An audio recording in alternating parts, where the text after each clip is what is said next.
Hi, I'm Julio Sainz along with Mauricio Riveros. Today on Be Inspired, we'll meet Stephany Monoekno, owner of Stash Grooming Salon, and learn about how her business is dealing with COVID and succeeding. We hope you will be inspired. Celebrating leaders in Rochester's unique and vibrant business community, we'll meet entrepreneurs whose passion and perseverance have helped push through life's challenges. Join us as we share their stories and journeys to success. It's time to be inspired. Hi, Stephany. Thank you so much for being in Be Inspired, a show that we created to inspire our community, especially during this time. We are passing through a difficult times with COVID-19, and we were really excited to hear that you are back in business. The salon is open. This is the second time that you are coming to our show, and we want to hear how are things going with you. So, Stephany, let's start to learn who's Stephany. If you can refresh to our audience who is Stephany, and then we can talk about how is Stephany doing in her business. So, please, Stephany. Hi, so I'm Stephany Monoekno. I own Stash Grooming Lounge. It's a men's hair salon on Monroe Ave in Brighton. We actually kind of slogan the Stash brand based on men's grooming, beard trimming, and all those things. With COVID, it's posed a little bit of a problem because we can't do services where we can't remove the mask. But other than that, we're just a really great group of people that work here. We've all had our clients, most of us, 5, 10, 15 years. It's a really family, group-bonded atmosphere. So yeah, we're just a fun place to be. Well, this is great, Stephany, to have you back here. And so let's talk a little bit and divide this history, right? Because I remember when we interviewed, this was months ago, and the business was going amazing. You know, you were very busy developing new things. I always loved your capacity to be innovator. In a business that is kind of traditional, you have introduced so many innovations and so much transformation. So when COVID hit you, so tell us what was those 4 or 5 months to be closed, and how you were able to deal with motivating even your co-workers that were passing through difficult times. I don't know if you were able to apply to PP program. So tell us a little bit, what was that situation during COVID-19 for Stash, for your organization? Right off the bat, it was a little nerve-wracking because the week before the shutdown got announced and was mandatory, it was a lot of pressure to decide, did we want to take the risk and stay open? And we actually closed, I want to say, about 5 days earlier than most salons did in Rochester. But I just didn't want to put our at risk. I didn't want to put myself at risk, any of our families or clients. So I guess that was one of the harder decisions to make. And a lot of other salons in the area also kind of did the same thing as well, shut down a little bit earlier.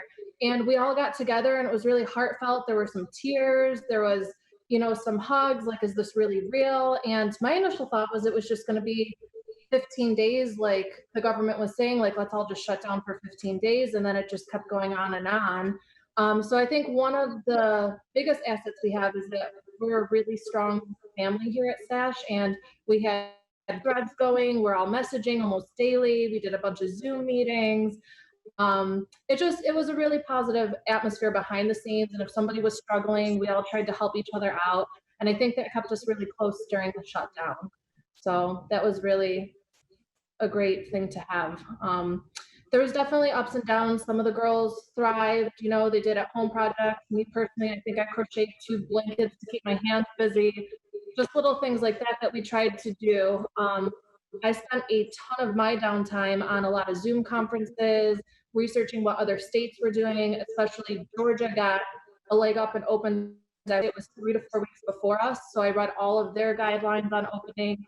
And probably about 4 weeks before we opened, all of us girls really started prepping what services would we be comfortable doing, what services would we want to offer and not offer before we even got our guidelines. We kind of came up with a plan as a team so that when we were allowed to open and got our guidelines, we already had what we were comfortable doing lined out for us. Fantastic. That's demonstrates a lot of leadership that you conveyed to your staff and to your business. It's an amazing job you did with that. How did you maintain contact with your customers during that time? It's such a relationship-based business. I actually took it upon myself. I told the girls not to worry about their calendars. Each of us has a very unique bond with our customers, but during those hard times, some people have kids they had to deal with at home. Other people were just trying to navigate their emotions. I think the first week of shutdown, I spent close to 90 hours on the phone. I called every single customer, let them know we weren't open. I think the shortest conversation I had was a minute and 45 seconds, all the way up to a 20-minute phone call with a client. And every week I would just start on Monday and call ahead, let the customers know we still weren't open. I touched base with all of our members, and then all the girls, a lot have their own customers' contact info, so they actually stayed in contact with their customers. And right now, I'll actually say that's one of the things. We all sit on our lunch breaks together from 2 to 3. We shut down and do lunch, and everyone's saying, "Oh, I haven't seen this person," so we'll jump on our phones and be like, "Hey, how are you doing? We're just mentally checking in. We miss you," because it's an emotional time right now. It's not so much to get them to come back, but we're thinking about them and want to let them know that when they're ready and feel safe to come in, we're here for them, but we still want people to know that we're thinking about them while they're not here. So I think the team and myself have all done a really good job of keeping in touch with customers. Yeah. Well, that's so important, Stephany, and congratulations, because like Julio is saying, this is a relationship-based type of business. And in that environment, to the other aspect that, comes to my head and really is concerning, especially in small, medium-sized businesses, is how you keep the cash flow going. You need to pay your rent, you need to pay a lot of, the bills keep coming, right? And you need to pay the energy, you need to do all those things. So how you were able to deal with that and pass through the storm of being shut down. So tell us a little bit of things that happened that time. So there's actually a few things that really helped us. One huge thing that helped us is that we have that membership program that auto renews monthly. And like I said, I reached out to every member, and if they wanted to keep their membership on, I sent out an email and was just like, once we do reopen, we'll give you a gift card with the money that you've brought into the business. So $65 a month, however many months we were shut down, or they could take that allotment of money off of their monthly payments through January 1st. So that cash flow right there really helped us stay afloat. And then now some of the members decided that they wanted to use the gift card on other services that they've never tried. And some just wanted the lower payments through the end of the year. So that actually helped us out a ton. Another thing that really helped us is I've always tried to set aside savings just in case. One of my customers taught me when I was in my early 20s, you should always have 6 months worth of bills just set aside and don't touch it. So ever since I've owned the business, I've always tried to budget and have money set aside in case something ever happens, and COVID-19 did happen. So it was nice to have a little bit of a cushion to lean back on. And then another thing that we did for cash flow, I think it was about week 2 of the shutdown. I know that the girls were all on unemployment. The PPP money wasn't out there yet or available, but I wanted a way where customers send a virtual tip to their stylist. So I did emails, social media blasts, and a ton of customers went online and were just typing in the comments of the gift card, gift this to this stylist, and I was able to actually get more money in the girls' pockets during the shutdown. So that was amazing. And a lot of customers actually supported me as well and said, use this for the business. Here's a tip for you. So I cried a lot, like happy tears when all that started happening. So that was awesome. The initiative you took to look to what other states were doing ahead of time as far as what you needed to do open. Can you tell us a little bit about what you've actually had to change since you've opened? So we went a little bit overboard. I have a little bit of OCD. So I actually took out all of our waiting areas and moved the stations. The stations were about 6 feet apart. One was 5.5, another one was 6.5. And I said that wasn't okay. I didn't want to put in the plexiglass. So we took out both waiting areas and actually moved a station into each waiting area. So we are all more than spread out by 8, 10, 12 feet in this building. It's actually really nice and spacious in here. I think last time I was on the show, our first floor wasn't actually finished that last September, October timeframe. So it was a huge asset that we have this space behind me to access and utilize too.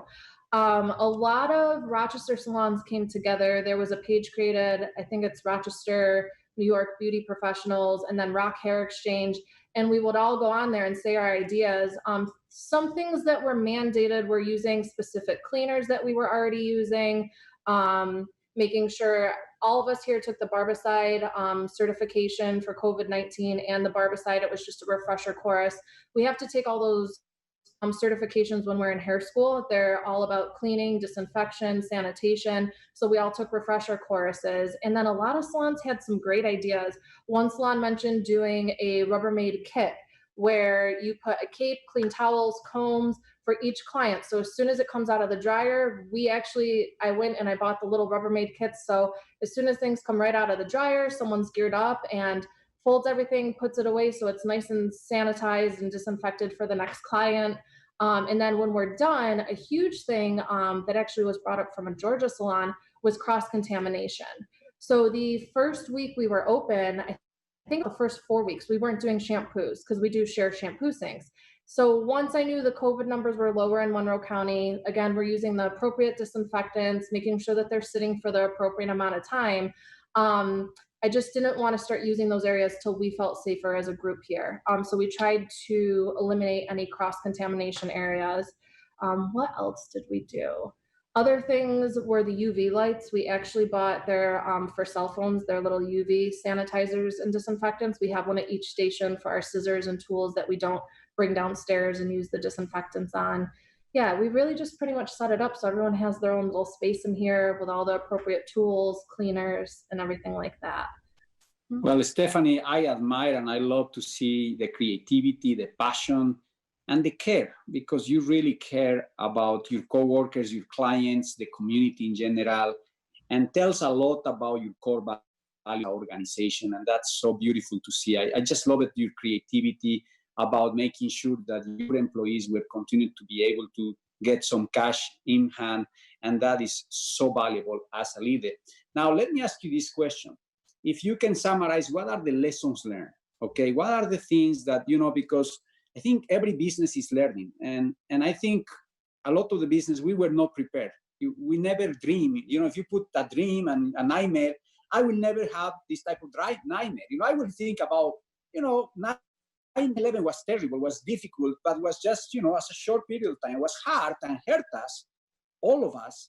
But this thing is just something that no one can predict. So what are the lessons learned, if you can summarize, for your business and for your industry that will be better for the future? And I know it's a tough question, but what are the lessons learned that we should be learning as a business owners? I would say utilizing time is a huge thing we've learned. We noticed in our calendars before COVID, we'd have a 10-minute gap here, a 15-minute gap there. And right now we need to make sure we're utilizing every single minute because it takes 10 to 15 minutes to change over a station with clients. So we had online booking shut down and it's now open, but we'll communicate with customers saying, hey, can you actually come in 10 minutes earlier so that we don't have these little gaps of time. It keeps the clients flowing in and out of the building more efficiently. It keeps the income coming into the salon stronger. So time management was definitely a huge thing. Also with time management, a lot of us would be like, oh, we'll take a 10-minute break here, a 15-minute break here. We actually, like I said, are trying to really shut down for a solid hour every day just so that we can breathe and relax. And after these messages.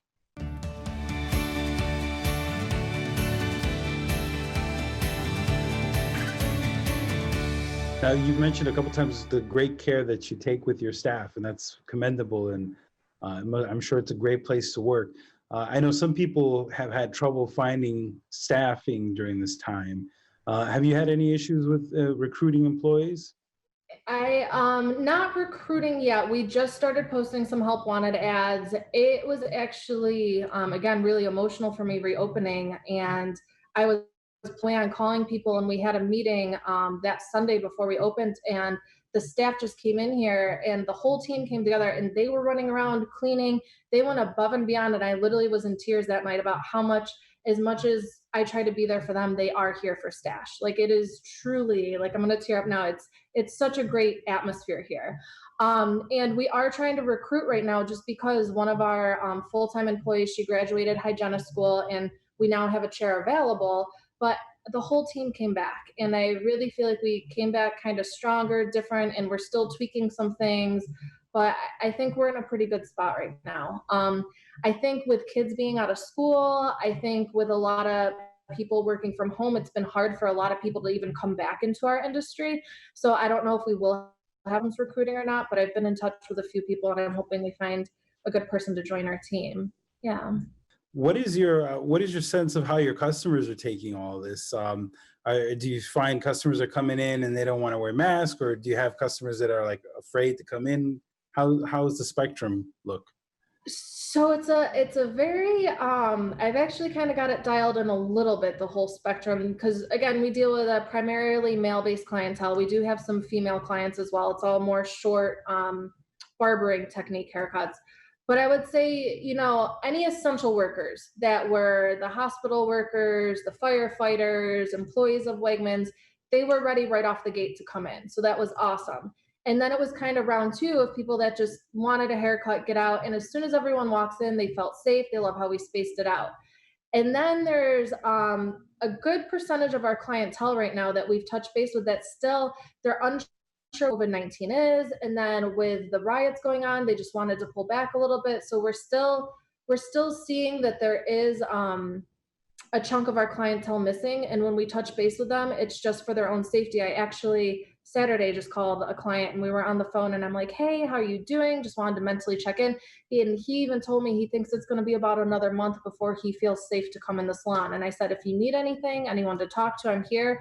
And when you're ready to come in, we're ready for you. So I would say we're still down probably about like 15 to 20% of our regular customers, but we've also gotten a flood of new customers coming in. So Stephany, this is a hard one, maybe, I don't know, but my hair keeps, was growing and growing. I start realizing how essential is your job. And, my mother-in-law, thanks God, she did an amazing job. Okay. I'm telling you, she did a great job. But I start looking and saying, okay, this is a weird thing. Society is changing. So if you can highlight for our audience something that you saw in terms of the hair, people cutting weird, people using things themselves. So if you can highlight something a little bit for our audience that you saw that was weird in hair, somebody came with a hole there or something like that. What was the experience around that? We actually have had quite a bit of that. And that actually was a delay on some customers coming back because initially we were supposed to be phase 3 with an asterisk that said possibly phase 4. Well, everyone panicked and was like, it's going to be another month. So clients just started going crazy. They were buzzing their heads. Their wives were cutting their hair. Their kids were helping out. So yeah, we actually had to wait for a lot of clients. They were coming in and I'm like, your hair doesn't look long. They're like, well, I buzzed it 4 weeks ago. So it's just really getting the hair in a good shape as it continues to grow out. We have seen uneven necklines, chunks missing. I've had a couple kids come in that attempted to cut their hair at home during COVID. So yeah, we've definitely seen some fun things.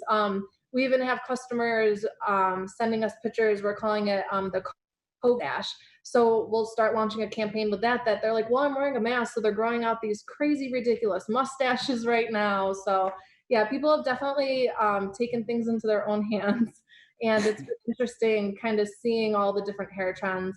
Long hair is actually making a huge comeback. Clients that wanted to grow out their hair, but 6 weeks in, they're like, it's laying funny. They had to grow it out for 3-4 months and now they're liking it. So we're just shaping it and texturing it and helping them style it. So I actually kind of like that some people are keeping their hair nice and long. It hair time to grow finally. Yeah. Yeah, I would fall in that category myself. Yeah. Now you mentioned you've actually gotten some new customers during this time. I mean, there are, and that's something I want to emphasize to our business owners that are watching the show, that there are opportunities in the middle of all this. Yeah, I think it was just sometimes people find us on social media. We still get probably 5 to 10 new customers that call a week for beard trims because we're kind of known as the beard salon in Rochester. But unfortunately, we can't service them at this time because of the mask rule. But still, people are finding a lot of it, I would say, is referral based. They go into their barbershop or salon and don't feel safe. So they look at someone else who just had their haircut. They're like, well, you've always had great hair. Where are you going? And do you feel it's safe? So those conversations are happening. And I would say a lot of it is more referral based on our end. And customers coming in, they see that we're open. They want to help support us. So they're referring their friends and family in. So yeah, we're definitely still seeing an uptick in new clients. Well, Stephany, I really don't have words because every time that I had the opportunity to be with people like you who were able to figure that out and really care of their coworkers and love them the way how you do, and love your clients inspire me. And I think that's the spirit that we want to bring here in the show, and was really an honor. And I wanna tell you, you know, we have been blessed to interview a lot of great people, but the thing that I see in you is a heart of somebody who really cares. And I will tell you that was fantastic to see you back here in the show, and I am sure that we will see you growing in a very successful business, even and above beyond COVID. I think there will be great things in to come. And I really want to say thank you for your time. And again, if you can tell where is your salon, where people should go, I highly recommend. So Stephany, please. Yeah, we're located on Monroe Avenue between Brighton and Pittsford. It's called Stash Grooming Lounge. And if you need us, you can call or text us or find us online and schedule that way. We definitely are still welcoming new clients, and we'd love to show you our cleaning procedure, what we're all about here to stay safe during COVID. So, yeah. Thank you very much, Stephany, for your time, and it was an honor to have you today. Thank you guys for having me.